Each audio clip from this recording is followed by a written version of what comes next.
I arrived at my parents' house for Christmas dinner carrying a simple fruit basket, the kind you pick up at the grocery store for $20.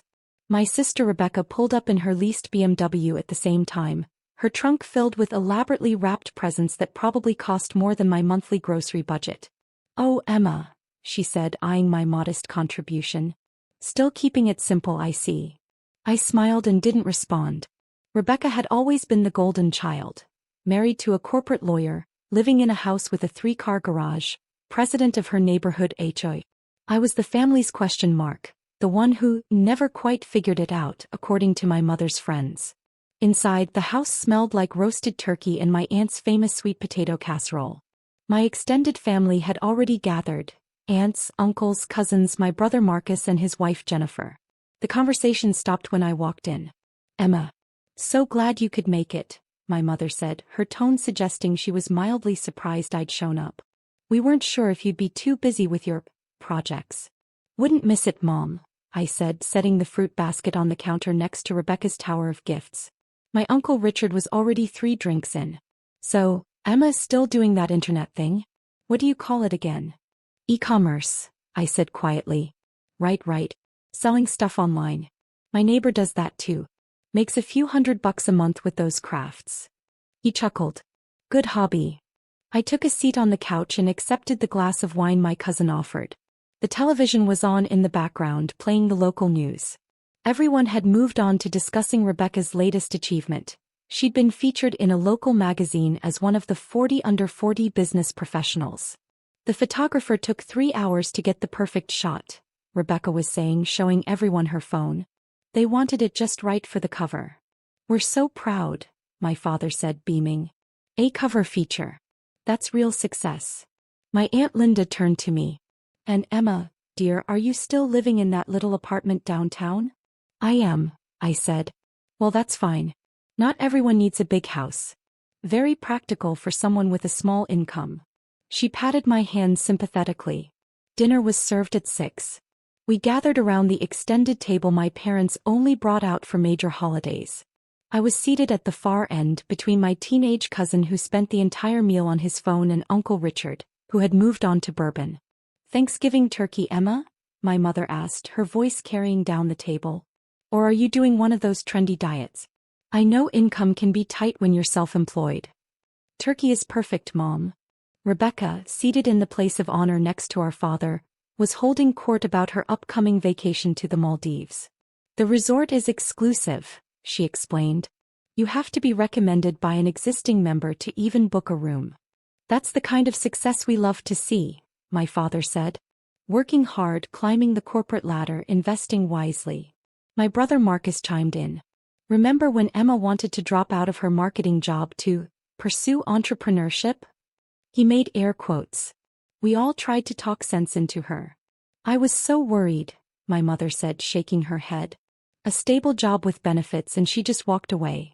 "How long has it been now, Emma?" Rebecca asked, her voice dripping with concern. 5 years of this online shop experiment?" 6, I said, cutting into my turkey. 6 years. "Oh honey, don't you think it's time to consider going back to a real career? I could ask Douglas if his firm has any administrative positions opening up." Douglas was Rebecca's husband who had joined us late after an important conference call. He nodded patronizingly. "Happy to help, family. We all have to be realistic about our limitations." I took a sip of water and said nothing. The meal continued with various family members sharing their accomplishments.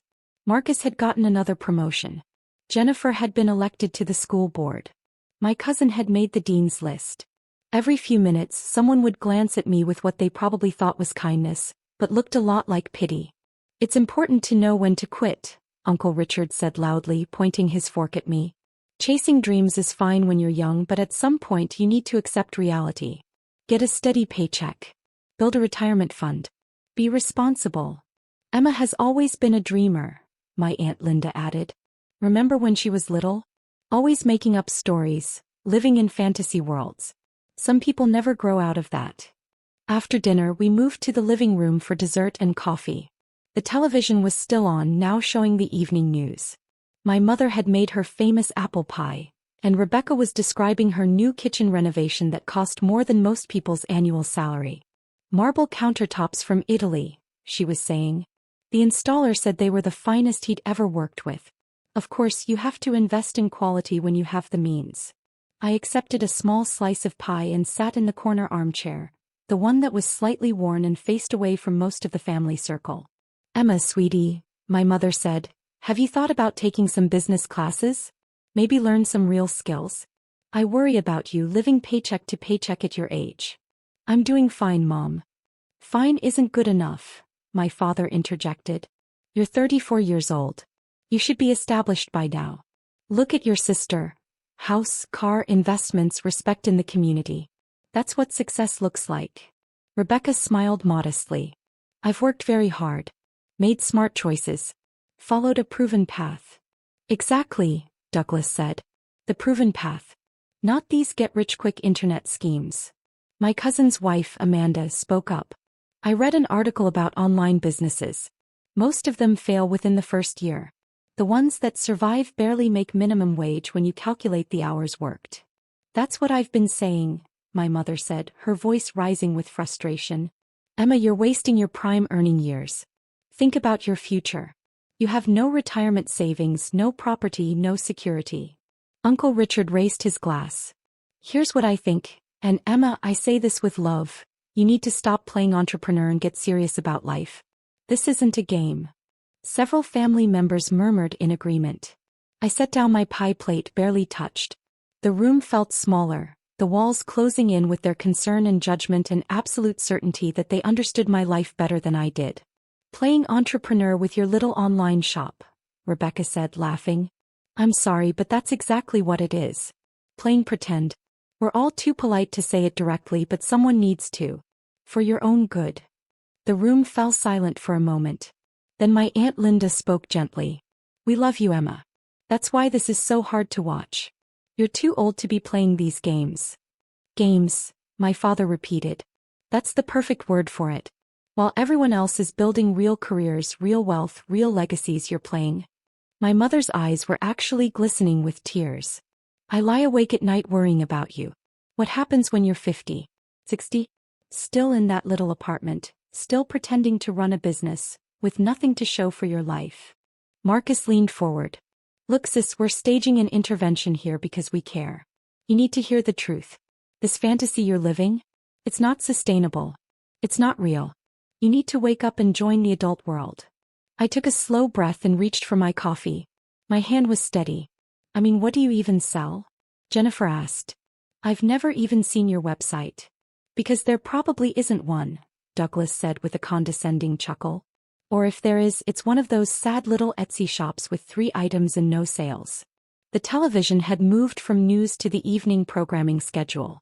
A commercial was playing, something about holiday shopping deals. Rebecca stood up to cut herself another slice of pie. Emma, I'm going to be very direct because I'm your sister and I love you. You're embarrassing yourself. You're embarrassing this family. Every time someone asks what you do, we have to make excuses. Oh, Emma's trying to start a business. Emma's exploring entrepreneurship. It's humiliating. Humiliating, my mother echoed. When Patricia asked me at book club what my daughters were doing, I could brag about Rebecca's magazine cover and her beautiful home. But you, I had to say you were working on some online projects. I could see the pity in her eyes. My father set down his coffee cup with more force than necessary. This stops now, Emma. New Year's resolution, you're going to get a real job. I don't care if it's entry level. At least it'll be legitimate. I could probably get you an interview at my company, Marcus offered. They're always looking for people in customer service. It's not glamorous, but it's honest work. Real work. The commercial ended. The television screen showed the beginning of a new program. The local news magazine show that ran special features on Saturday evenings. Tonight on News Center Special, the announcer's voice rang out, an exclusive look at one of the most extraordinary business success stories of the decade. How a young entrepreneur turned a simple idea into a global empire worth billions. No one was really listening. Rebecca was describing her upcoming performance review where she expected another raise. Uncle Richard was refilling his bourbon. My mother was collecting dessert plates. Our feature tonight, the television continued, focuses on Emma Chin, the elusive founder and CEO of Lux Global Holdings, whose revolutionary approach to sustainable luxury goods has disrupted the entire retail industry. My mother dropped a dessert plate. It didn't break, but it clattered loudly on the coffee table. The screen filled with an aerial shot of a massive corporate campus, all glass and steel and manicured gardens. The caption read, Lux Global Holdings Headquarters, Shanghai. What? My father started. That's Emma's name, my cousin said slowly. Rebecca's face had gone pale. That has to be a different Emma Chin. Common name. But the screen had changed to show a photograph. Me in a tailored business suit, shaking hands with the president of France at an economic summit. The caption confirmed it. Emma Chin, 34, founder and CEO Lux Global Holdings. The reporter's voice filled the silent room. Emma Chen's story is one of vision, secrecy, and extraordinary execution. 6 years ago, she quietly left her corporate marketing position to pursue what her family thought was a small online retail experiment.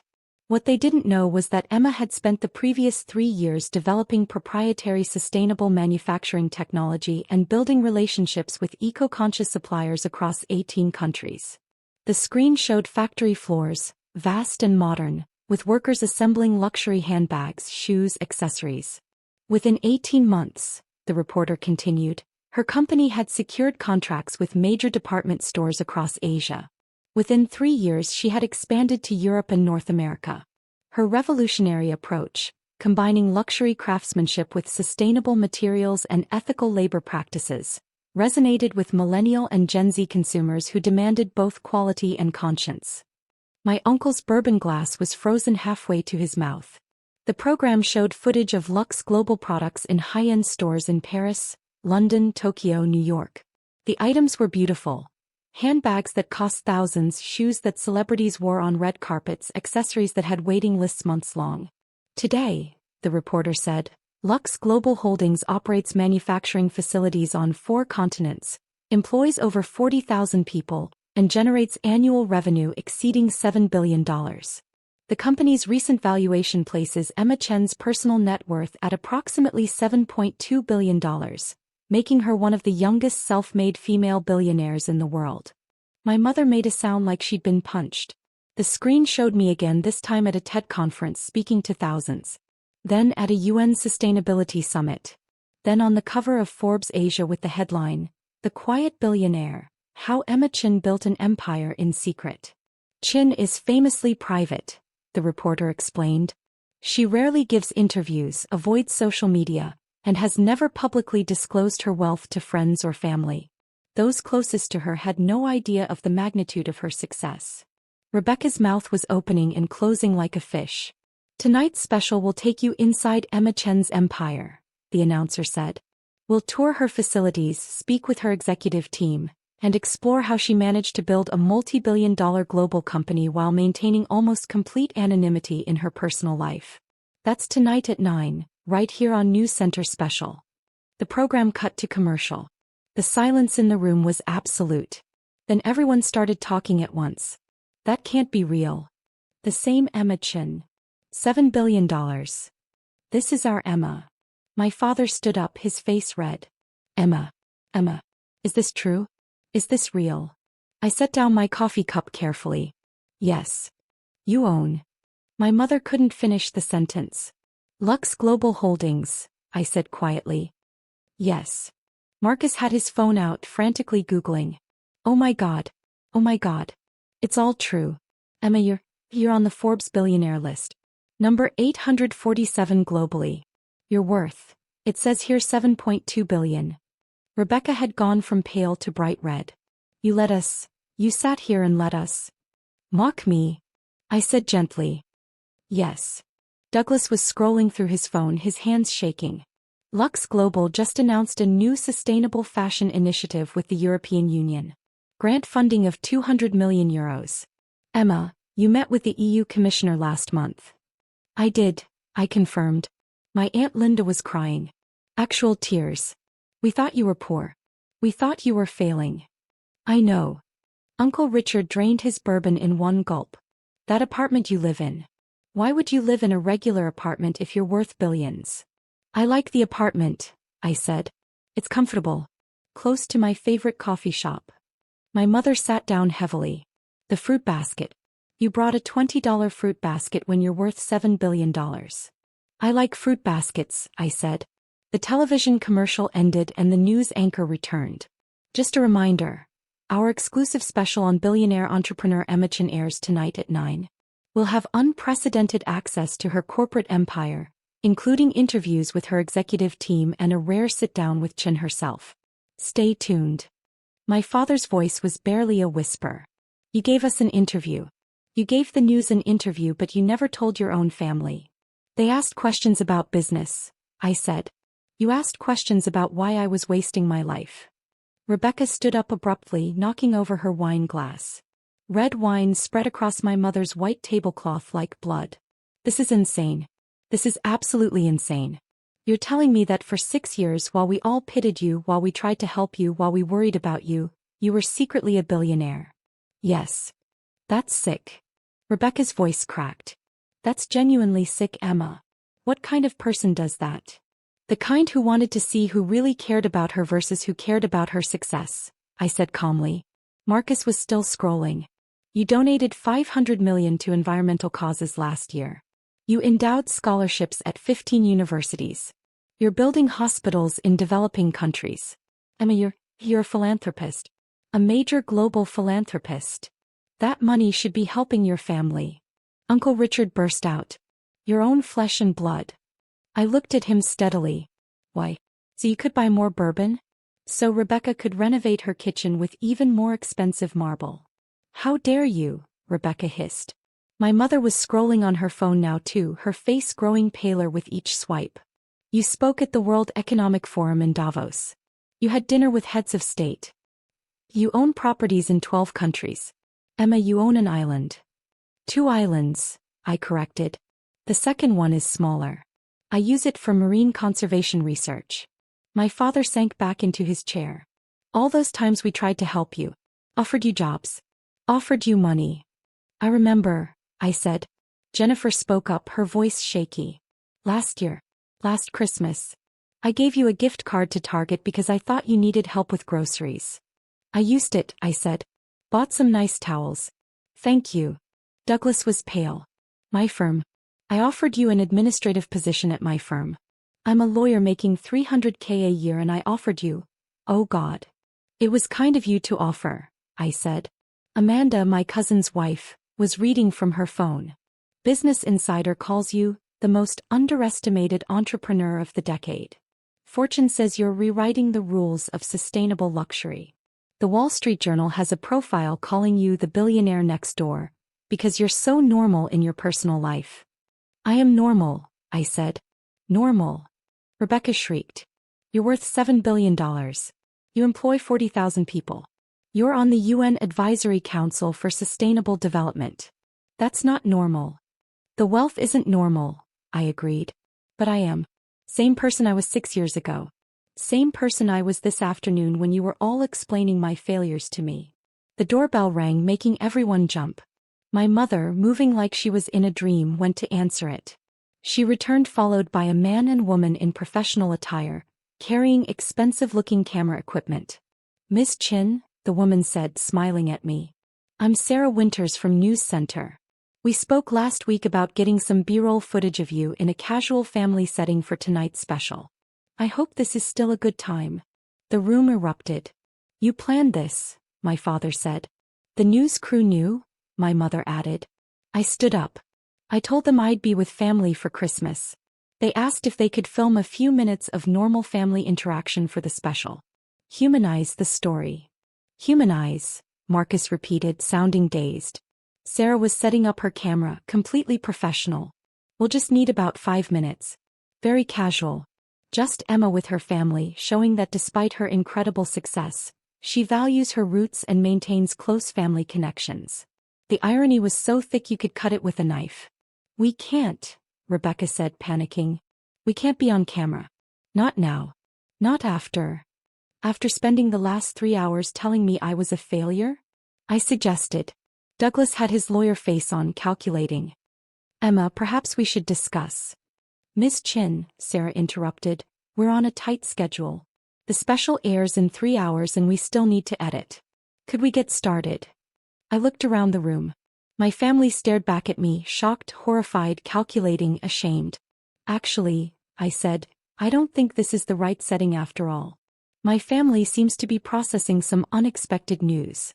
Sarah glanced around, reading the room with a journalist's sharp eye. I understand. Should we reschedule? No need, I said. You have plenty of footage from the corporate campus, the factory tours, the executive interviews. This, I gestured at my frozen family, isn't necessary. If you're sure, Sarah said, already packing up, sensing a story she couldn't report. After the news crew left, the silence returned. But it was different now, heavy with recalculation, with the sound of worldviews crashing down, with the desperate mental scrambling of people trying to rewrite their own narratives. My mother spoke first, her voice artificially bright. Well, this is wonderful news. Emma, sweetheart, why don't we all sit down and you can tell us about your business? We'd love to hear all about it. Would you? I asked. Of course. We're your family. We've always supported you. I smiled sadly. 3 hours ago, you said I was embarrassing the family. I didn't mean, my mother started. You did mean it, I said gently. You all meant it. Every word. Rebecca had regained some composure. Emma, you have to understand how this looks from our perspective. You deliberately deceived us. I didn't deceive anyone, I corrected. You all assumed I was failing. I simply didn't correct your assumptions. That's deception by omission. Rebecca's voice was rising again. Is it? I asked. When you got your HOA presidency, did you tell me every detail of the campaign? When Marcus got his promotions, did he explain every career move? Or did you all just share what you wanted to share and I accepted it without interrogation? Marcus shifted uncomfortably. That's different. How?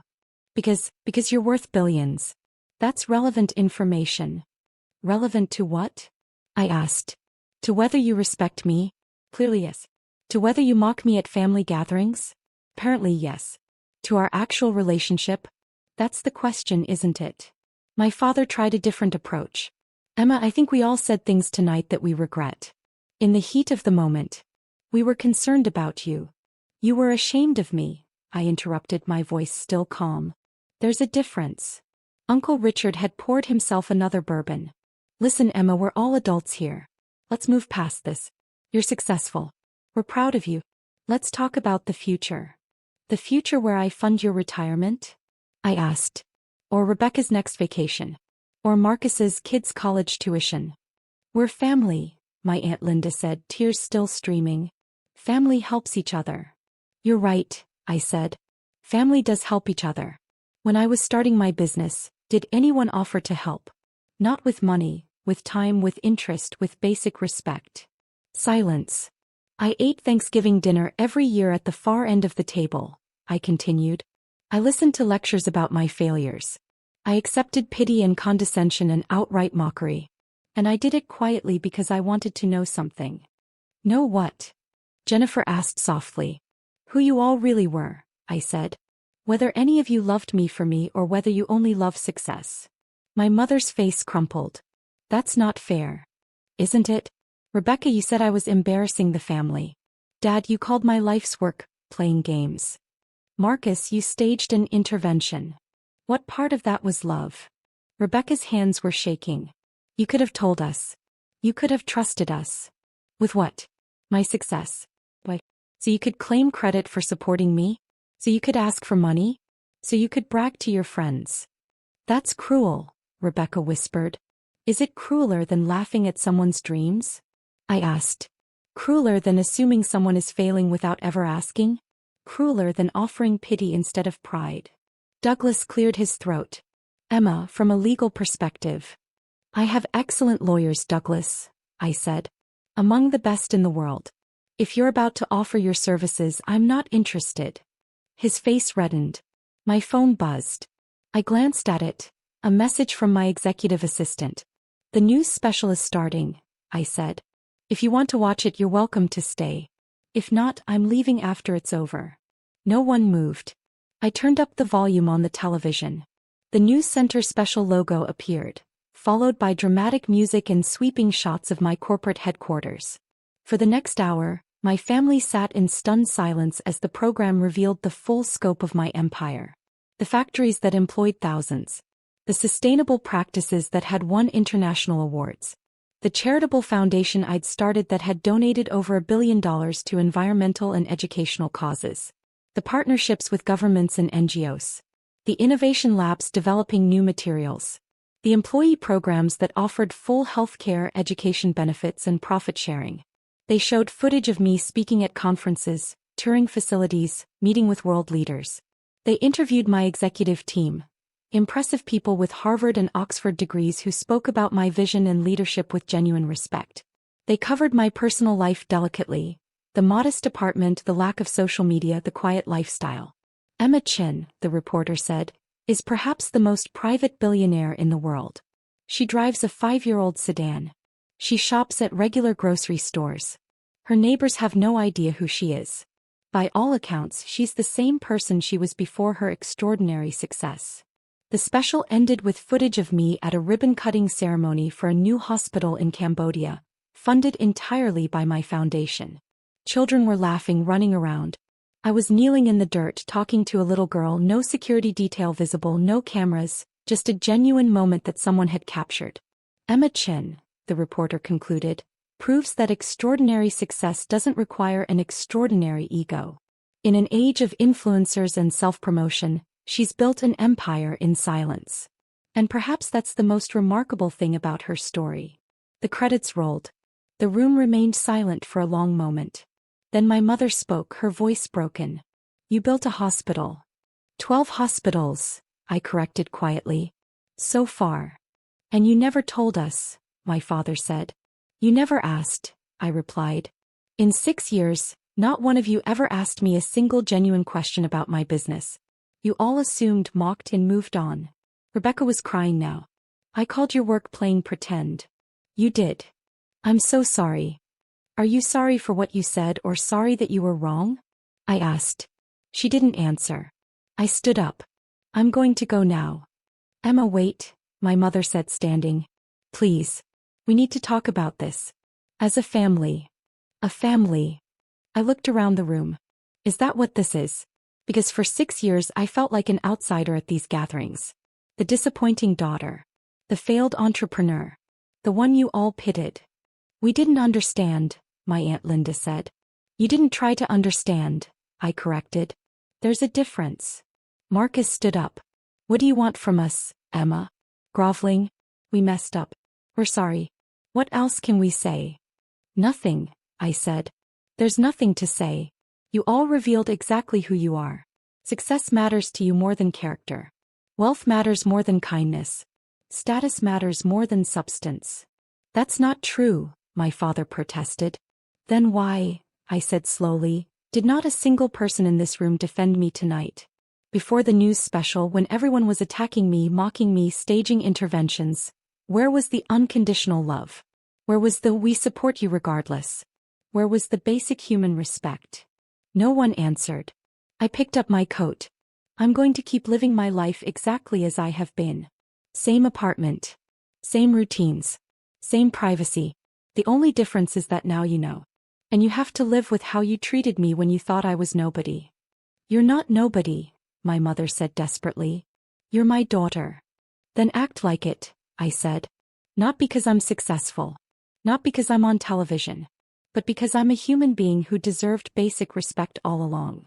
I walked to the door. Emma, Rebecca called out. What happens now? With us. I paused, my hand on the doorknob. That's up to you. You can continue treating success as the only thing that matters. Or you can take a hard look at why you treated a family member so poorly for so long. Either way, it's your choice. Will we see you again? My mother asked, her voice small. I don't know, I said honestly. I need some time to think about whether I want to keep subjecting myself to judgment and mockery. Even billionaires have feelings, Mom. Maybe especially billionaires who remember what it felt like to be treated like a failure by the people who were supposed to love them most. I opened the door. The cold December air rushed in. Merry Christmas, I said. And then I left. Behind me, I heard my mother start to sob. I heard my father trying to comfort her. I heard Rebecca saying something about calling me tomorrow, about fixing this, about family. But I just walked to my car, my modest 5-year-old sedan that was paid for in cash but had never impressed anyone, and drove away. My phone started buzzing before I even reached the highway. Texts from family members. Calls coming through. I silenced it all. Instead, I called my executive assistant. "Hi, David," I said. "Did the news special air well?" "Perfectly," he said. "We're already seeing upticks in brand interest. The PR team is fielding interview requests from major outlets. It's exactly what we hoped for." "Good," I said. "And the Q1 expansion plans?" "Ready for your review Monday morning. The Tokyo facility is ahead of schedule. The Mumbai partnership agreements are finalized. We're projecting 18% growth." "Excellent work." I hung up and drove through the quiet streets. Christmas lights twinkled in windows. Families gathered in warm homes. Normal people living normal lives, probably not thinking about billion-dollar empires or family betrayals or the price of success. My phone buzzed again. This time I looked. A text from Rebecca. "Please call me. I'm so sorry. I don't know what to say. I was horrible. Please let me apologize properly." Another from Marcus. "I was wrong about everything. Can we talk?" One from my mother. "I love you. I'm sorry. Please forgive us." Even one from Uncle Richard. "You were right about the bourbon comment. I'm sorry." I put the phone away. They were sorry now. Now that they knew. Now that the numbers were real. Now that they'd seen me on television shaking hands with presidents and building hospitals and employing thousands. But would they have been sorry if I'd remained what they thought I was? A failed entrepreneur in a small apartment with a modest online shop? I already knew the answer. The city lights faded behind me as I drove toward my quiet apartment, my simple life, my private empire that had never needed their validation and certainly didn't need their belated respect. Tomorrow I would wake up and run a $7.2 billion company. I would make decisions affecting 40,000 employees across 4 continents. I would review charitable donations and expansion plans and sustainability initiatives. And I would do it all without the burden of family expectations, without the weight of their judgment, without the desperate need to prove anything to people who had already proven they valued success over substance.